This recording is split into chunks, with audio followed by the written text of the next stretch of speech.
Unity's success as a piece of fiction is debatable, but there is no debate that at the time it was a massive disappointment to the fans of Star Trek, who were promised an adventure and wound up with some pot-growing manifesto. After all, the question still loomed as to whether or not the Borg had been killed for good in First Contact, that the death of the Queen meant the death of the collective. And that's never a good thing for a villain to have. Sure, you can be all bright and glorious at the time your movie comes out, but what happens after you're dead and everyone moves on? Everyone forgets about you, that's what.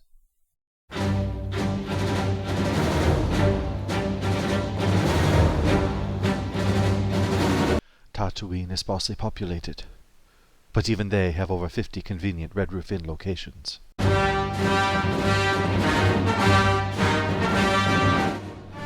At last we will have revenge, and a good night's sleep. So it was really time to bring back the Borg, to let everyone know that they're still around and kicking ass. So, step 1, show them flying through space and then get annihilated in about 5 shots by badass lightning. The Borg cannot hope to stand against the son of Odin! On Voyager, Janeway's appealing to Leonardo da Vinci to be allowed to work in his workshop. This will be a minor subplot, eventually leading to its own adventure, but let's leave all that stuff for another time. Janeway gets called to engineering to see the results of their lost probe. The last few seconds of footage shows that it's been taken by the Borg.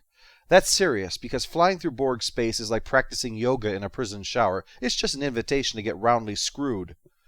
Luckily, there's an area of space that the Borg seem to avoid that they've dubbed the Northwest Passage, and what a great name, huh? What better way to raise morale than to name your only hope after something that men threw their lives away searching for that never actually existed? Some people take issue with that description from me on the grounds that the Northwest Passage technically exists.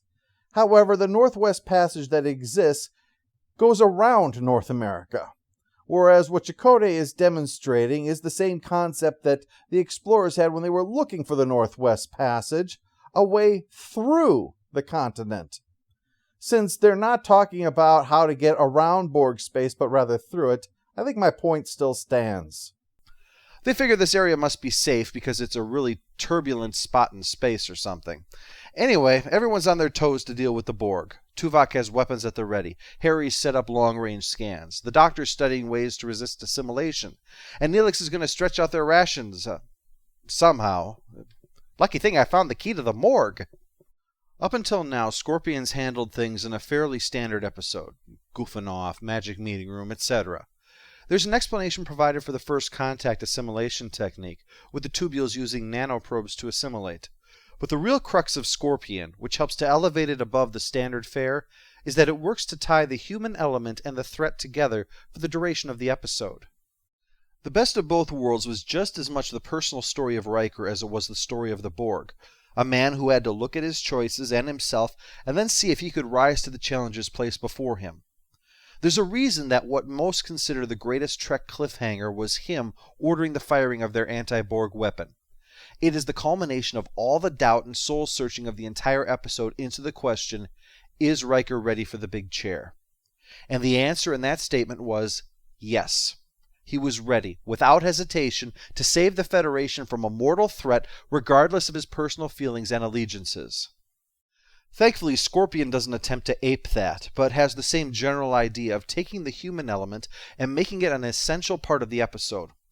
While many play a part, the overall story of the human players is that of Janeway and Chakotay, and part of that is the introduction of the conflict that was supposed to be part of this entire premise. But it doesn't start that way.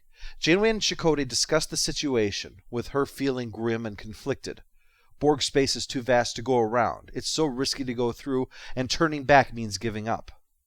It's become my opinion over the years that Brannon Braga is kind of like a multiplying factor.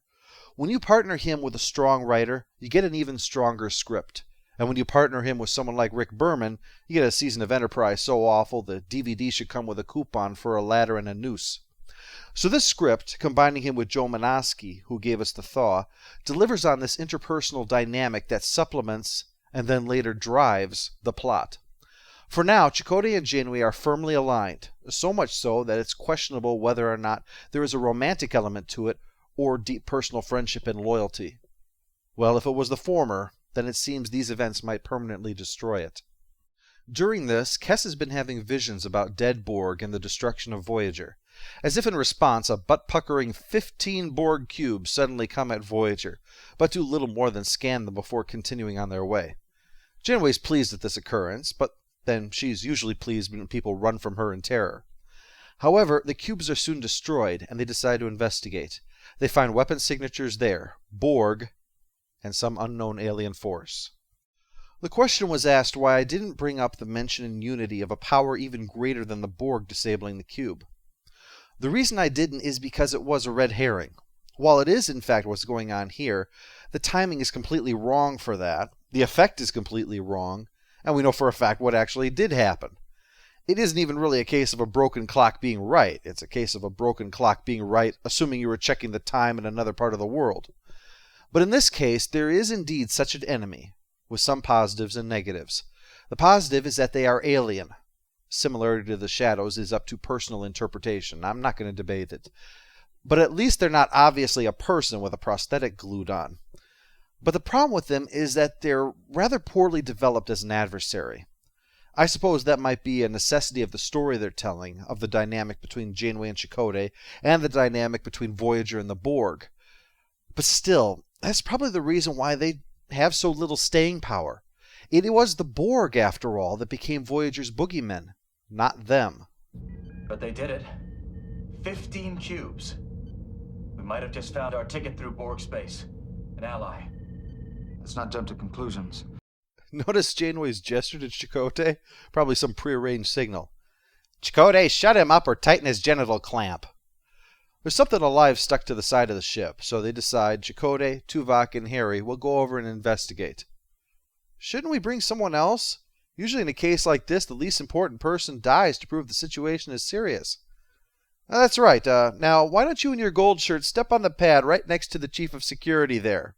There's a few Borg still alive, working on repairing the ship, or in one case, trying to assimilate the thing attached to their ship. 1,000,001. 1,000,002. 1,000,003. They come to discover that for reasons best kept to themselves, an alien has come aboard, torn the Borg apart, and assembled them like this. And it's already received a grant from the National Endowment of the Arts. They find the opening to the biomass and figure it's a living ship, and decide to head aboard and check it out, leaving Harry with the job of accessing a Borg data node all by himself. Well, Kes has a premonition that Harry's going to get hurt, just like the audience, so Janeway orders them beam back. But they can't get a lock. Silly me, I assumed when they said they were going to have a constant transporter lock on them, that it meant the transporter would be locked on them. Who knew that meant it was just rolling the dice and seeing whether or not the fickle whims of fate would let you be saved or turned into modern art by a pink and purple people eater. I'm gonna try a skeletal lock. A what? I think I can get a clean lock on the minerals in their bone tissue. It's been years since I was a science officer, but don't they need their bones? If I can find their skeletons, I'm pretty sure I could bring the rest of them over too. This sounds really dangerous. Nah, I'll be fine. The critter pops out and takes out some Borg with one blow, then punches Harry in the chest. Well, things could be worse. The alien figures out what's what and hops in its ship to pursue Voyager. Moya nearly takes him out as they make a run for it, but they manage to escape and head for the Northwest Passage. In the meantime, Harry's wound is serious. The alien's cells are so malignant that just a few stray cells left behind after the punch have begun consuming his body while he's still conscious. Yes, that's right, they can't sedate him, and there's nothing he can do but lie there, thinking about the inevitable. Still, it's been a good run, right, Harry? Even if it's the end, you can at least spend this time thinking about all that's happened to you in the past 3 years. Who can say where the road goes, where the day flows, only time? And who can say if your love grows as your heart shows, only time? We got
Previously on Voyager, the crew has flown into Borg space in the hope of reaching a point where there is a safe path through their space.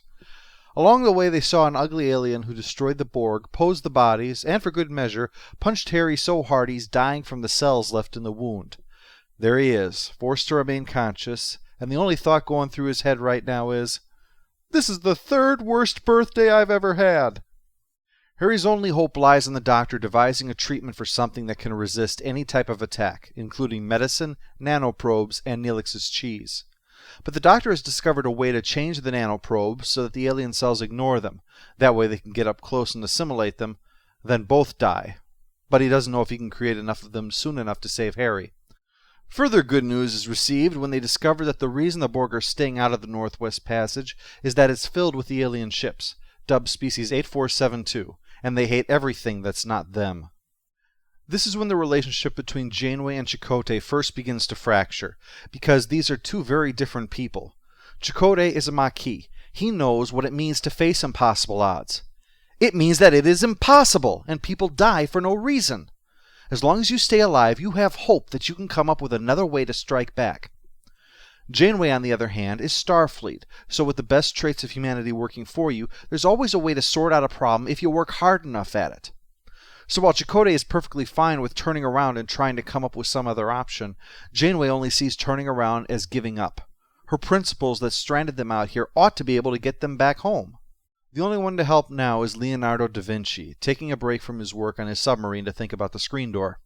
Janeway explains the situation in fairly simple terms, so his conclusion is that they must go to the chapel and pray. Visit the chapel and appeal to God. Somehow I don't think that's going to work for me. Prayer? How ridiculous! I'm going to go talk to my animal spirit guide. Besides, if I start praying now, the only way I'll ever make it to Earth is if I start spouting horseshit prophecies and a bunch of angelic hallucinations start patronizing me. I'd rather try to get back to Earth in a rowboat. Still, Janeway's always looking for options, so this one is really no surprise. What if I made an appeal to the devil? Why didn't I think of that sooner? I've got his email right here in my BlackBerry. Dear Lord of all worms, you might remember I gave you the souls of the people of Omicron Theta to be made a captain and crush all in my path in your name. Janeway's actual plan is to suggest exchanging their passage through Borg space for the Doctor's nanoprobes, which can be weaponized to destroy the aliens. And if there's one thing that proves you're the good guy, it's taking a beneficial medical cure and devising a way to kill people with it. And the best part is that all this is based upon a bullshit premise. The Borg gain knowledge through assimilation. What they can't assimilate, they can't understand. They have the ability to analyze and adapt, Commander. But we'll keep moving because there's an even better contradiction in here. Everyone thinks trying to negotiate with the Borg is a huge mistake. Hell, even Neelix thinks it's a mistake, and he's got a diploma from the University of Stupid Ideas. But Janeway insists that she is right and they are wrong. Flashback just 1 year, the episode Alliances, and the whole point was Janeway had been right all along, that forming an alliance would be a bad idea. She even gave a speech about it. It's always great to watch that scene right before watching this episode. I hope you all see I was right in opposing forming an alliance with anyone. Doodly doodly doodly. I hope you all see I was right in forming an alliance with the Borg. And the worst part is, in that episode, she based this on the fact that her allies wanted to annihilate their enemies. And not only is Janeway willing to initiate an alliance with someone who wants to do the same thing, she is hoping the means of securing that alliance will be giving them the very weapon needed to do it. Everyone leaves except her and Chakotay. There's a story I heard as a child, a parable. Oh no, not another story. Is this the one where the god of the hornet snot builds an igloo or something? Chakotay tells the old story of the scorpion and the frog, his version uses a fox, that gives the episode its title, that some things just can't change their nature. Now's the ironic part of the title, and the relationship. Janeway adopts a Maquis mindset rather than a Starfleet one. I will give the equivalent of biological weapons away to get what I want. I will negotiate with a malevolent force to get what I want. I will help ensure the subjugation of an entire species to get what I want. Because I'm fighting for what matters to me, and I'll do whatever it takes. Chakotay, on the other hand, adopts the Starfleet attitude. We don't help the Borg assimilate someone just to further our own ends. After all, aren't they stuck out here because Janeway refused to let the Kazon have the means to dominate the Ocampa? She took action in an event that had nothing to do with her to stop domination, and now she's doing the same thing except to help go beyond domination to downright assimilation. And I'm not putting words in anyone's mouth here either. Maybe helping to assimilate them isn't such a bad idea. But that's the ironic part. Janeway's nature is, well, supposed to be, one of holding up Starfleet's ideals. That's why they're out here. That's why she hated the whole alliance thing. Now she's working to get home by any means necessary, no matter what, and comes up with a series of rationalizations for it. This is not an attack on Janeway's decision, but just to show how much she's twisted herself into a knot trying to work this problem out. And out of universe, this entire scene is well crafted, with great performances by Mulgrew and Beltran that almost make you want to weep at what the show could have been if this was the kind of dynamic we'd had as the norm rather than the rare exception. Really, think about it. Trapped on the other side of the galaxy, in unfamiliar and hostile territory, uncertainty of survival, and a strained relationship between the leader of the Maquis and the Starfleet captain. Scorpion works because it's what the show was supposed to be about in the first place! But one thing that proves Chakotay right, at least in part, is that Janeway is blinded by her desire to have a way home. It's Janeway's escalation of this discussion to a personal one. If Chakotay won't believe in her plan, not just follow it like he's supposed to and carry it out to the best of his abilities, but actually change his opinion for no other reason than she's told him to, then he doesn't trust her, that he's abandoned her. Janeway's the captain. It's her call. She gets to win the argument no matter what. But it takes a special kind of narcissism to believe that anything less than personally embracing her ideas is a betrayal. Can't I say I trust your judgment without having to leap to believing that you are infallible? Do you trust me, Chakotay? That isn't the issue. Oh, but it is. Only yesterday you were saying that we'd face this together, that you'd be at my side. You're the captain. I'm the first officer. I'll follow your orders. But that doesn't change my belief that we're making a fatal mistake. And I guess I am alone, after all. Do you trust me? Yes. Then drink this bleach. Okay, but I think this is a fatal mistake. Huh, then I guess I am alone. Bastard. So they have a way to make an agreement with the Borg for safe passage. Now, which option do you think is better? Sneaking through Borg space with your agreement as an ace in the hole if you're ever cornered, or seeking out the Borg on purpose? Well, it doesn't matter what you think, obviously. This is Janeway we're talking about. Your only job is to do as you're told and scream her name during sex. Well, the Borg lock onto them with a tractor beam, but when Janeway shows them a graphic of the procedure, they beam her over to discuss her demands. They know Janeway well enough to call them what they really are. They start negotiating, but the obvious problem comes into play. The weapon is needed now, or it won't make a difference, and Voyager can't give it over now without losing their only guarantee to get across their space.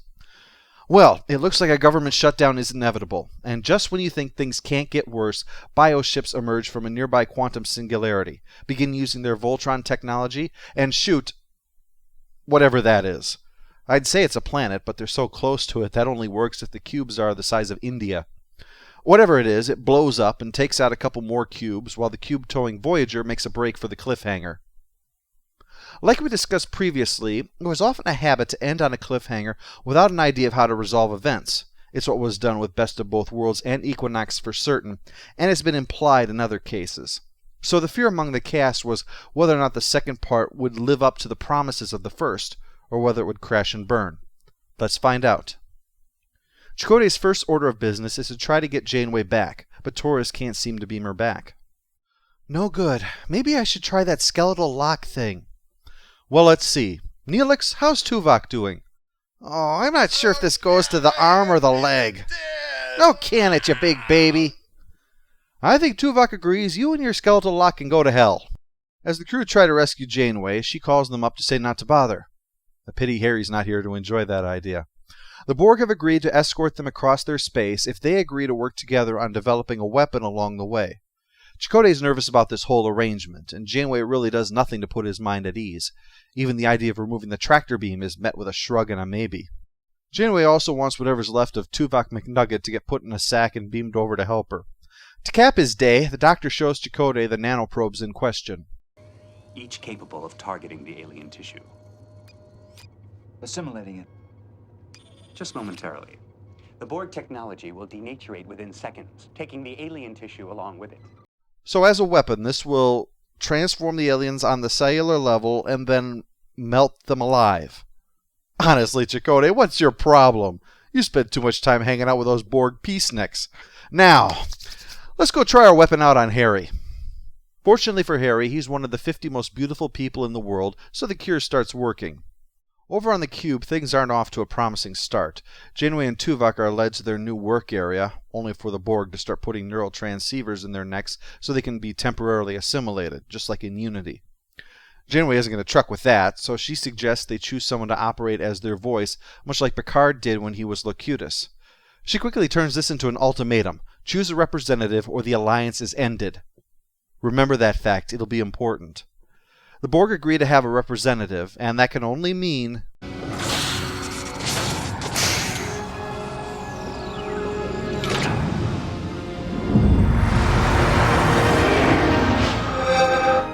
I speak for the Borg. This is 7 of 9, tertiary adjunct of Unimatrix 01, but you can call her Cybertits for short. They begin discussing how to turn this into a weapon. Tuvok suggests putting it into an explosive torpedo, but the Borg shoot it down immediately, and for obvious reasons. You're not going to put tiny, delicate things inside something that's exploding. That's not particularly useful, is it? I'll admit some apprehension when I heard Brennan Braga was going to be writing for 24. Mr. President, the terrorists have attacked with every deadly bioweapon known all at once, in one place. My God, how did they do it? Aerosols in the subway? Crop dusters flying over cities? Contaminating our water supply? Even worse. They put it all on top of a can of TNT, lit the fuse, and ran like hell. Diabolical. How bad is it? One man near the weapon is already dead. This anthrax is so deadly it tore a man's arm off. However, the Borg's only complaint is that the explosion isn't going to be big enough. Theirs is going to cover 5 light years. Except if it takes light 5 years to travel that distance, how long is it going to take a nanoprobe to fly that far? Are they going to put tiny nacelles on them or something? But what this helps establish is the alien nature of the Borg in comparison to us. Janeway's proposal is essentially small-scale shock and awe, to swiftly eradicate a few bioships to make the others flee, while the collective finds this all impractical and, frankly, suspect. Scorpion Part 1 described the Borg as close to pure evil, but evil implies an intent towards malevolence. The Borg do what they do because, no matter what you might be protesting, they honestly believe what they're doing is for your own good. Likewise, they're not talking about creating a massive weapon because they want to have collateral damage. There's no logic in collateral damage. But because the idea that the destruction of just a few could possibly end this conflict seems absolutely nonsensical to them.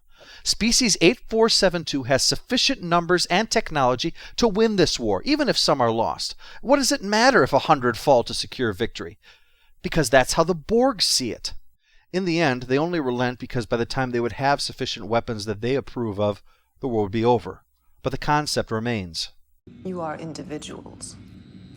You are small and you think in small terms. This isn't because the Borg like speaking in spam headers, it's just the nature of their perspective. That for all the talk of them being an insect hive, it's individuals that seem like bugs by comparison, each one concerned with matters from the insignificant, like their own continued survival, to the criminally trivial distractions. So when Janeway starts trying to get information on 7 of 9's individual history, it's all brushed aside, like being under fire in a foxhole and the person next to you going, "Is that your natural shade of hair? That really suits you. It complements your eyes. Oh, this reminds me of..." I mean, that's what this is like for the Borg. It's one long road trip with someone who has chronic flatulence and feels the need to babble about every insignificant thought that pops into their head. Things manage to take a turn for the worse as Species 8472 goes into Kessa's head and discovers what the plan is. Wow, a weapon that can destroy us on the cellular level, which could turn the tide of this entire conflict. This is the kind of threat that can only be answered by... sending one little ship in. 8472, you and the Borg are made for each other. With Voyager getting pounded, the Borg take the shot, injuring Janeway in the process. Oh no. And then ram the bioship, destroying both of them. Before they're destroyed, they beam the lab area over to Cargo Bay 2. This situation shows how strained this alliance is. The Borg are beings of logic, without ethics. They will take any advantage presented, not because they're evil, but simply because it's the only logical thing to do. And Voyager presents their own problem. Because there is no unified will amongst the crew, each individual is unpredictable and dangerous. The captain says you can beam over to her ship, and suddenly her crew comes in pointing weapons at you after you sacrifice your ship and tens of thousands of Borg to save their lives? Yeah, you're welcome. There's just no room for trust in this relationship in either direction. Look at how close this thing has come to falling apart time after time, starting from one single action that quickly balloons into something that threatens the Alliance to fall apart. So when Janeway is about to be put into a coma so that she can be treated, she tells Chakotay to try to preserve the Alliance, but she's really asking him to pull off an impressive hat trick. Things are already off to a bad start for Chakotay. At Voyager's maximum speed, the war will be over by the time they cross Borg space, creating an impasse. The Borg will lose without this weapon to win right now, and Voyager won't give up the nanoprobes because there's no guarantee they won't get assimilated. This alliance is held together by only the flimsiest bits. If only they had some common ground, like boobs. That's something Chakotay can put his trust in. So the Borg want Chakotay to head back into Borg space to rendezvous with one of their ships, but it's a 5-day journey in the wrong direction. And besides, aren't these cubes super fast? Why don't they head to Voyager? Why aren't they using their tech to haul them across their space while they're at it? I mean, if they can drag the Hansons across the galaxy, they ought to be able to get Voyager 1,000 light years or so, right? Well, Chakotay decides it's too dangerous to turn back, and so he's prepared to end the alliance and tells everyone else. For some reason, Neelix is there for the briefing. Commander, you can't just flush them all out into space if they resist. It's a waste of perfectly good foolish thing to do. Don't judge me! Chakotay's plan is to leave the Borg on an uninhabited planet with supplies and the nanoprobes. The amusing thing is Seven's response about the flaws of humanity. What I like about it is that it smacks of the arrogance of Season 1 Picard, speechifying on the awesomeness of humanity, except it's about the awesomeness of being Borg by comparison to humanity. It shows it for what it is, arrogant pride. Even the Borg aren't immune to it. But like Picard, they've gotten pecker-slapped by someone who's proven stronger than them, who's going to be defeated by Voyager in the end. I just realized, Scorpion at its root is really just a very large game of rock, paper, scissors. At the moment, Rock is bashing the hell out of Scissors, so the collective decides it has no choice but to seize control of Paper and send it into the realm of Rock to defeat them. As always, this can be done with a deflector, because the deflector can do anything. 7 of 9 heads into the Jeffries tube and does the fiddling, so Chakotay opens the door to flush all the drones out into space. It doesn't solve anything. They still get pulled into a dimension full of snot, and Chakotay gets summoned to the cargo bay by 7, who managed to avoid the flush, and it's too late to deploy the plunger. What's even better, there's only about 3 hours before Species 8472 will show up in response to them, and 7 won't send them back because, in an ironic twist, it's her only leverage against Voyager. Wow, Chakotay, could this take it any worse? Doctor to Chakotay. Go ahead. Report to sickbay at once. Well, that could only mean... Oh, shit. Yep, Janeway's recovered, and is her usual happy self. What would you have done? I probably would have reversed course, maintained the alliance as long as possible. Now, this is the no-win situation that Janeway has put Chakotay in. She says that she would have maintained the alliance as long as possible, so he's in the wrong. And yet remember that point I said that you should remember from last time about the neural implant? Well, that was the breaking point for Janeway. A temporary implant is too far. So there are limits to how far the Borg can be allowed to push before it's over. But Janeway has already decided what those limits are and decided to keep those to herself, letting Chakotay play some kind of mental battleship against her to see if he makes the right choices. Janeway keeps going on about his lack of trust, but she displays none here herself, accusing Chakotay of just looking for an excuse to end the alliance. It's funny that she seems to trust the Borg more than Chakotay. Janeway pulls the I'm in charge card again, to which Chakotay finally draws on continuity to trump with his knowledge of what it is to be a drone, and he's also got the fact the Borg are the ones who started this war. But in the end, they're stuck here, so they'll work with 7 to ready Voyager to defeat Species 8472 here. The confrontation begins, and it's a disappointment. They speak through Kess, but while that sounds awesome, it just means they talk to her, and she tells Janeway, and then Janeway tells her so she can pass it back. The Borg speak with the voice of a sociopathic chorus. 8472 speaks with the voice of an elf nurse. Janeway threatens them with weapons, and 8472 responds with their own weapons. Whenever I bring up the switch off the lights thing in a crisis, someone suggests maybe it's to make the controls easier to see. Not an unreasonable thing to say. But I still don't buy it, for the reason you see here. It doesn't matter how easy it is to see the controls if you get thrown out of your chair because you don't have any seat belts. This is twice this story where we've seen this happen, and people have to struggle to reach their controls in the heat of battle. A struggle no doubt hindered by the fact that they're in the dark and have no idea where their chair is. Especially the helmsman whose chair is on rails, so it's benefited by sliding back and forth whenever the ship is being hit or rocked or whatever. I just cannot buy that this is a legitimate design if Tom has to pilot the ship through battle kneeling on the floor in the dark while being beaten with a chair. Despite this, they manage to destroy 4 ships, and 7 returns them to their own galaxy. 8472 launches one more assault, but they have a super-duper torpedo which kills 13 of them, and that convinces 8472 to end the war and go home. With the war over, the Borg terminate the Alliance and prepare to assimilate Voyager. But this is where Chakotay's plan, called Operation Common Sense, comes into play. Be ready to disable 7 if it comes down to it. He distracts her by using the neural link the Borg were trying to put in Janeway and Tuvok, while Torres is trying to disable the Borg tech, but it's running kind of slow. Maybe you can speed it up by trying to lock it onto her skeleton. It finally overloads 7 and she passes out, and Voyager sets course to get the hell out of Borg space as quickly as possible, setting up for the gift, though whether it's a gift for 7 is questionable. We have something the Borg could never offer. Friendship. Bottom line is, I don't want her working in engineering.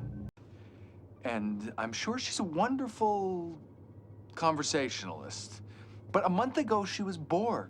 You believe I'm responsible for the accident? That I deliberately sabotaged the ship?